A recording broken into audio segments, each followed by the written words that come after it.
and begin with a land acknowledgement. Missoula County acknowledges that this event takes place on the ancestral homelands of the Salish and Kalispel people. We are thankful for that. Now would you join me in the pledge? Thanks. Pledge allegiance to the flag. Thanks. To the republic for which it stands, one nation, under God, indivisible, with liberty and justice for all. Thank you. All right, do we have any public announcements before we dive in deeper? Yes, Commissioner Slotnick, I would just like to welcome you back. Oh, thanks, brother. I appreciate that. Montana hunting, and also given where we are with COVID-19, maybe it goes without saying, but I would encourage folks to not let your guard down. Everything that we do to keep ourselves and our friends and family healthy will take that much of a burden off of our very strained medical system right now. And also a big shout out to the folks at the health department and folks who are trying their darndest to keep us safe. They've got a difficult job and their efforts have not gone unnoticed. Oh, well done. That was a good thing to say for sure. I read a post online last night that was a tearjerker from a chaplain who was describing the looks on people's faces that she could see above their masks, working when they're well beyond weary and having seen a whole lot more sadness all at once than people are used to. It just sounds like really trying times. I echo everything you said. Well, I'm glad you brought that up. Okay, do we have any public comment on items not on the agenda? All those circles out there and nobody wants to say anything, that's just fine. All right, I would like to let you know that our current claims list, these are claims received by the Commissioner's Office from October 29th to November 2nd, total $984,768.16. We have 4 hearings today. Our first hearing is on a budget amendment and will be presented by our very own Amanda Henthorn. Thank you, Commissioner Slotnick. The budget amendment today is to add grant funding to the budget for fiscal year 2021. It's an increase of $130,000 and it is completely covered by the grant. There is no matching funds required.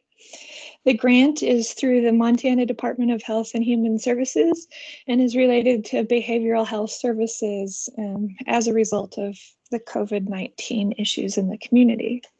The grant contract was approved on the October 8th, 2020 administrative meeting, and the funding will enable the county to continue current crisis work and enhance efforts to provide services locally that will divert individuals experiencing an acute psychiatric crisis from the Montana State Hospital. And this particular request today is just to add the funding for that program to the budget. That's great. This is the best kind of budget amendment. Agreed.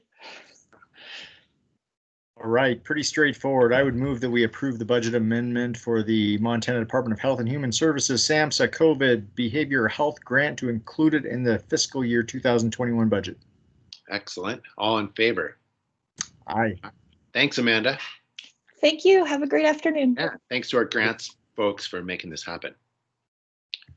Next up is a presentation on the proposed YTED, and Dory Brownlow will let us know what's up. Thank you, Commissioner Slotnick. So this is actually the second hearing. On October 22nd, the commission had the first reading and provisional adoption of the plan.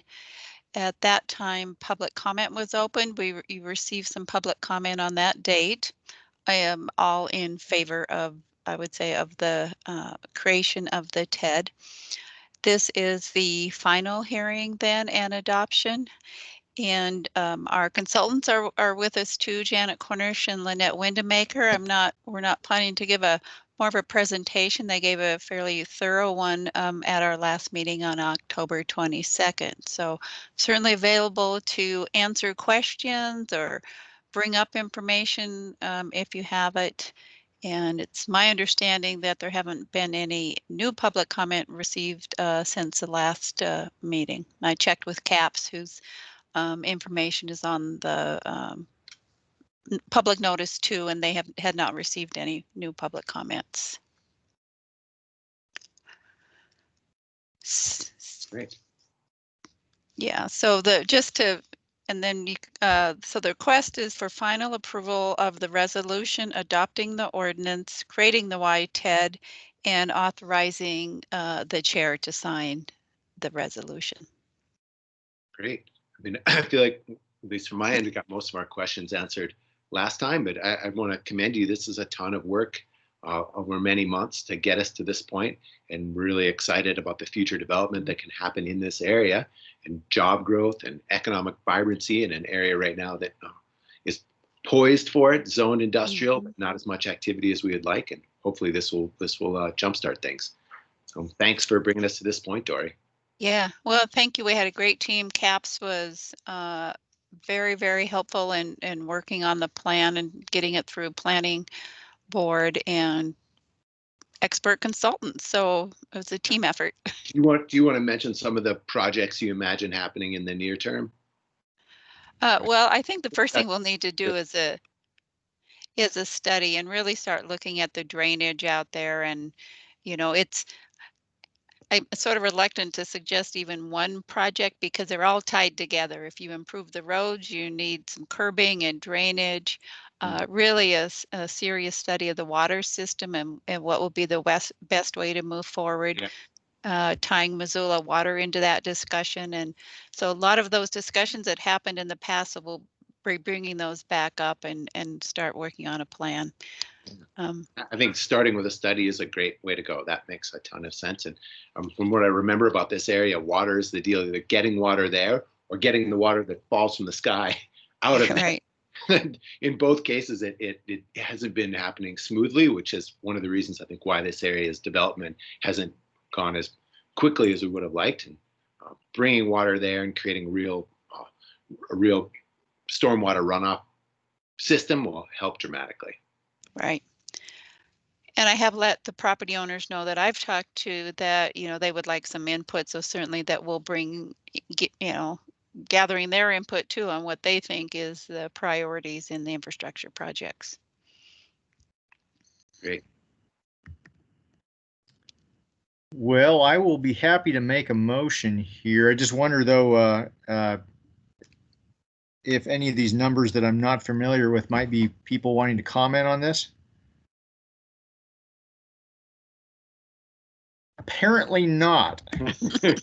They are here for the rural fire district, maybe. The road abandonment. Yeah, yes.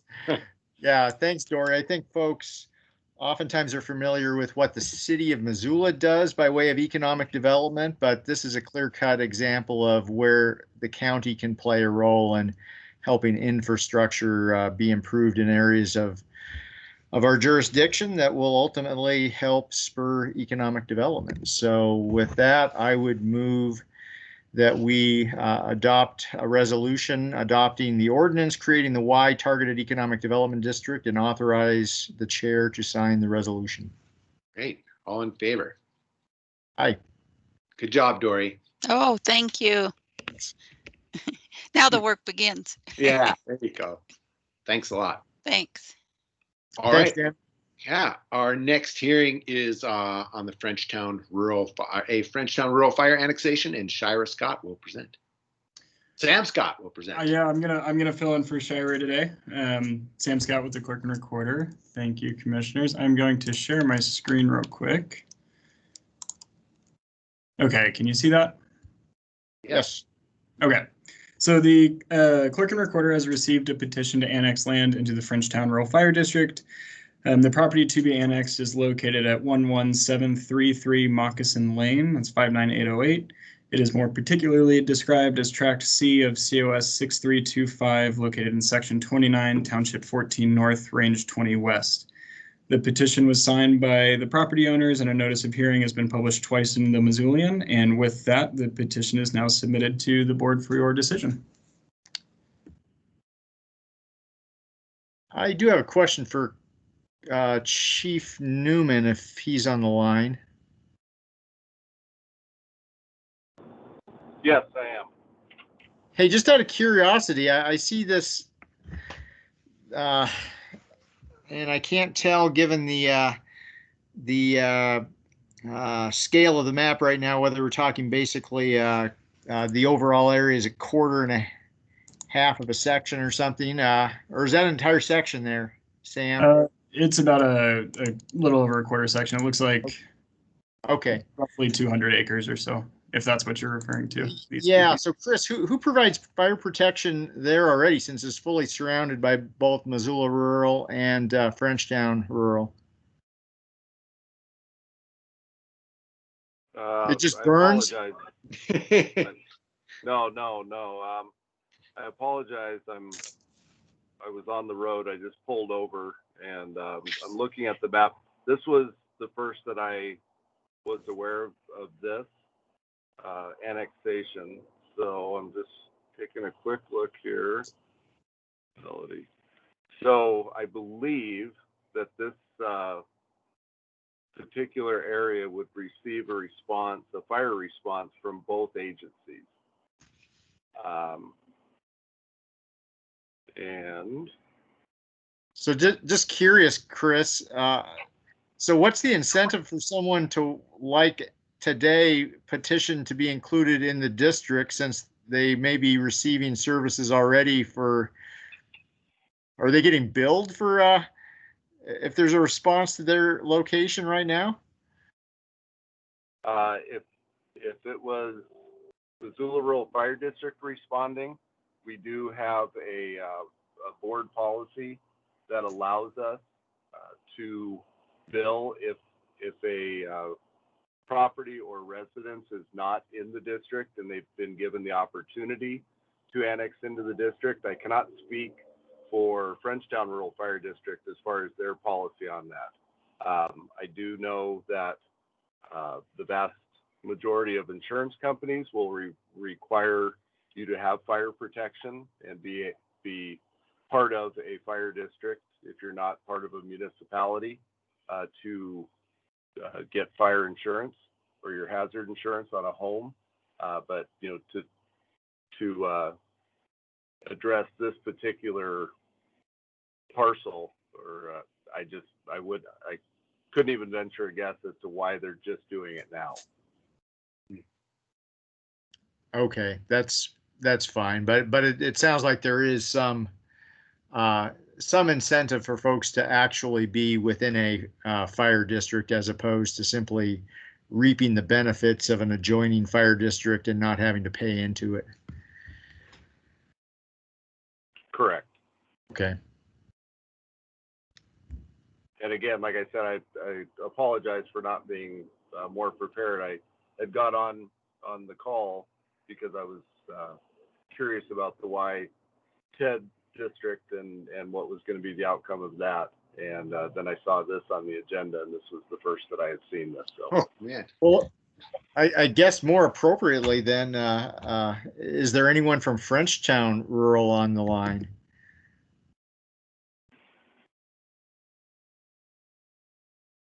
Apparently not. You're as close as it gets, Chief Newman.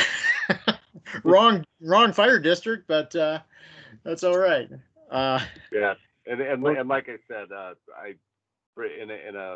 for a fire response, I'm 99.9% sure this would be an area that would get both districts because of the required manpower for a structure fire or even a wildland fire for that matter. As far as the medical response, I would have to look at our run cards to see who actually responds to this area. Okay, I'd move that we approve the annexation petition. Great. All in favor?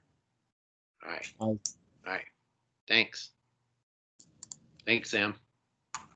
Yeah, and I will have the next one as well. One as well? Yeah. So give me 1 second here.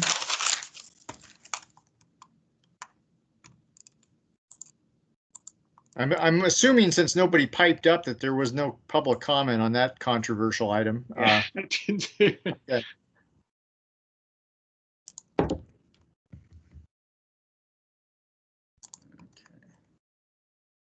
Okay, so see the property information system one more time there. Here we go. All right. So again, Sam Scott with the Clerk and Recorder. A petition to abandon a county road has been submitted to our office. The road to be abandoned is described as that portion of Bitterroot to Bannock Road located in sections 11 and 14, Township 11 North, Range 20 West, beginning at Manor Boulevard and ending at Rowan Street. And so it's this portion of road between Manor Boulevard up here and Rowan Street down here. The petition fee has been paid in full, and the petition was signed by more than 10 freeholders of the district, and all affected landowners have been contacted. A notice of hearing was the Missoulian, and this is the first hearing to set a date for a viewing and a second hearing, and I believe there may be a petitioner on the call to speak to the petition today. Is there someone on the line who'd like to speak to this? I see a hand up. Yes, let me get my meeting here. I can.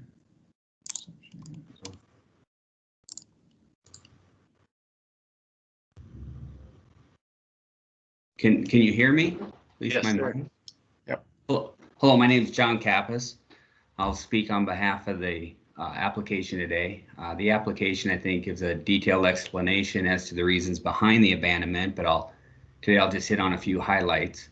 All the property owners along that right-of-way are in support of this request and did sign the application supporting it. All the property along the right-of-way, they have other county access available to the property. The utility easement will remain. The right-of-way does not provide access to either public lands or waterways. It just connects two county roads. The right-of-way did not show up on the parcels COSs until it was requested by the county surveyor in 2008, and then it does show up on the COSs at that time. From what we can tell from when Highway 93 was to 1923, it generally followed the Bitterroot to Bannock Road, and through the ranch where this portion is located, the Highway 93 stayed closer to the railroad tracks as the highway roadbed was able to be built up through the marshy land, and they were able to maintain a straighter road out of Lolo instead of the winding road that would have had to exist to bypass the marshy area during the time of the Bitterroot to Bannock Road when it was used. This portion of the road is not maintained by the county. We're starting to have a lot of non-street legal vehicles using the old farm road, and garbage is being dumped along that roadway, including appliances and furniture most recently. This all interferes with the property owner's activities and the future use of those properties. So the property owners are requesting this right-of-way be abandoned by the county so that the property owners can take on the maintenance and restrictions on their land, and believe this will improve the overall public safety and liability to the county. So with that, I can answer any questions. So Dave or Sam or anybody can remember whose turn it is to go do the viewing next? Who's up? So the last viewing I did was out on Graves Creek, I believe, with Steve. I don't have the Steve would, yes. So Steve, do you know who's up next? I think it's Juan. You and I, All right. Josh, went up to General Pulaski after I remember. Dave's Graves Creek visit. Yeah.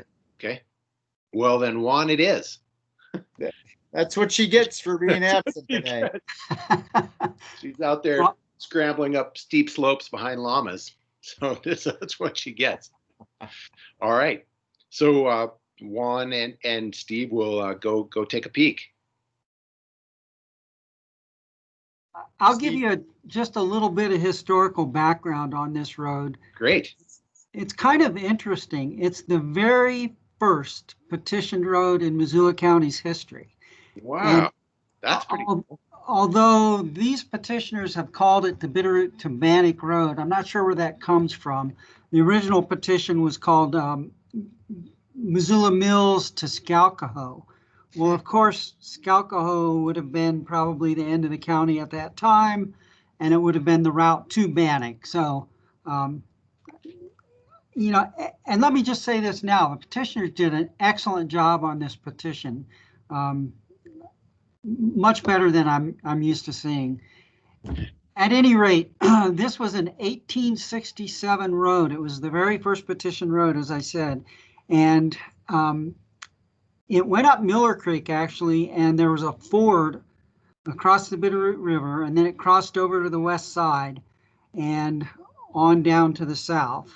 Just a very few years, I think maybe 4 years after that, they decided that ford was really untenable at high water.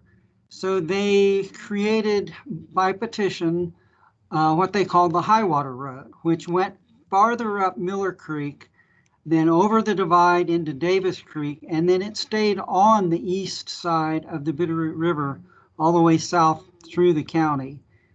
Just a few years after that, maybe even 2 or 3 years after that, Buckhouse Bridge was built, and the road then crossed back over and continued to be on the west side of the river.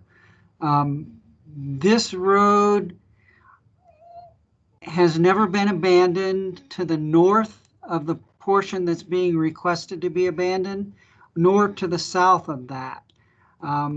So it is still a continuous right-of-way for quite a distance, but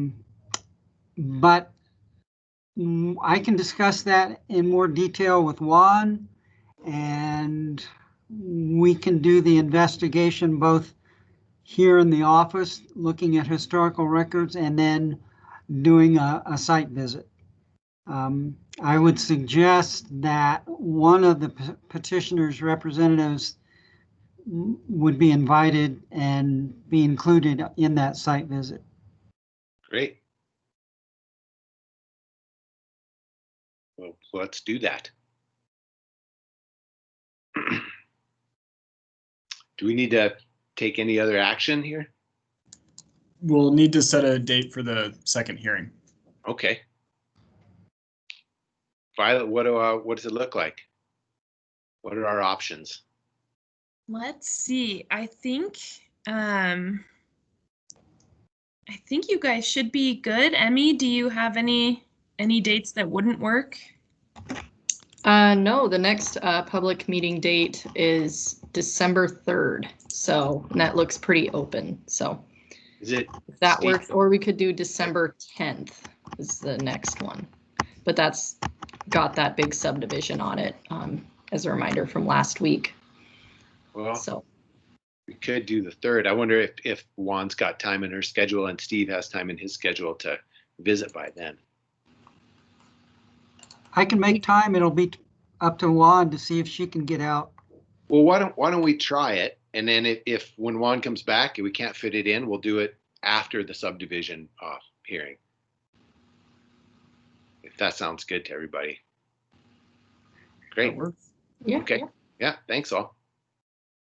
Thanks. All right. If we're done with that one, do we have any other business? This is a lot shorter meeting than the last one we had, Josh. I know. I had the of timing. Yeah, that was 3.5 hours, I think. 3.5 hours, and it's coming back, right? That's our December. It's coming back. This was not even a half an hour. Jiminy Christmas. Well, I'm looking forward to that one. So, all right. And Dave, we'll talk again this afternoon, right? We will talk again this afternoon. Are we?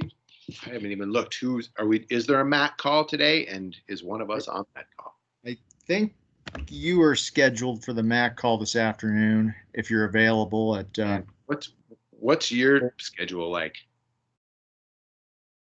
I could do it if you can. Would you be open to it? I have my hands pretty full. If you are, I don't want to put you out, but if you're open to it, that would be of great help. Sure, I can do that. Great. Thanks. Okay. All right, then I'll talk to you after that. Okay. See you, everybody. Thank you. Goodbye.